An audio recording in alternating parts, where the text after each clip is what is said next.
Hi, good evening, everyone. My name is James Clement Obeche, and today I'm going to talk to you about DNA extraction and sequencing.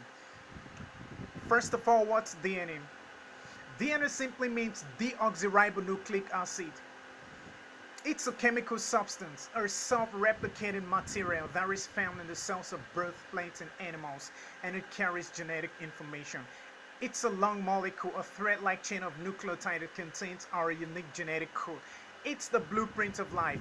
Plants, animals, bacteria, they all have DNA in the cells. DNA consists of genetic instructions used for growth, development, reproduction, and functioning of all known living organisms or systems. DNA consists of four basic building blocks of bases: adenine, cytosine, guanine, and thymine.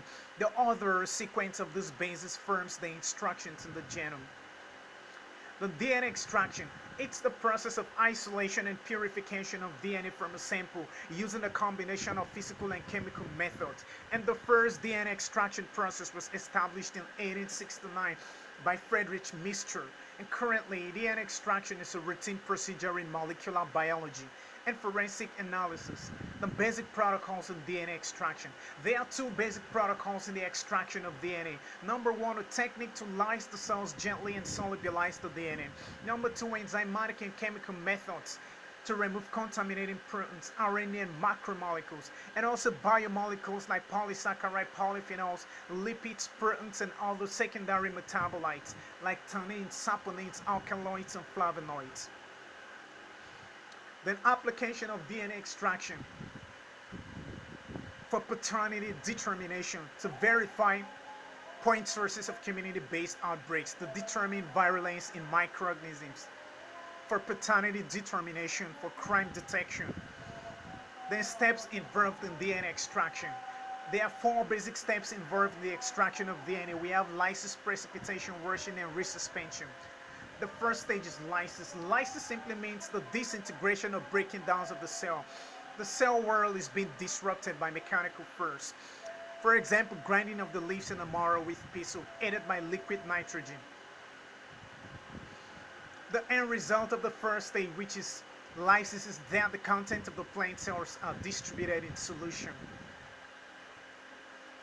Then precipitation. This is the phase where DNA is separated from the rest of the cellular components, and it involves the use of phenols and chloroform to remove proteins from DNA, because phenols is a protein denaturant.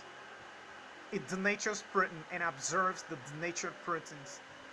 So we have washing and resuspension. The DNA is being washed in distilled water and then resuspended in a buffer. And the most widely used buffer for resuspension is tris or trimethamine. Then conclusion. DNA extraction is a technique by which DNA is separated from proteins, membrane, and other cellular materials contained in the cells from which it is recovered. And the DNA extraction process requires careful handling of biological specimens so as to prevent sample contamination and crossing over. The recommendation. The CT-EBI protocol, CTAP, cethyl-trimethyl ammonium bromide, is extremely recommendable because it enables the isolation of high-quality genomic DNA, which is amenable to RAP, the rapid amplified polymorphic DNA, restriction, digestion, and amplification of plant barcode genes. So thank you for listening.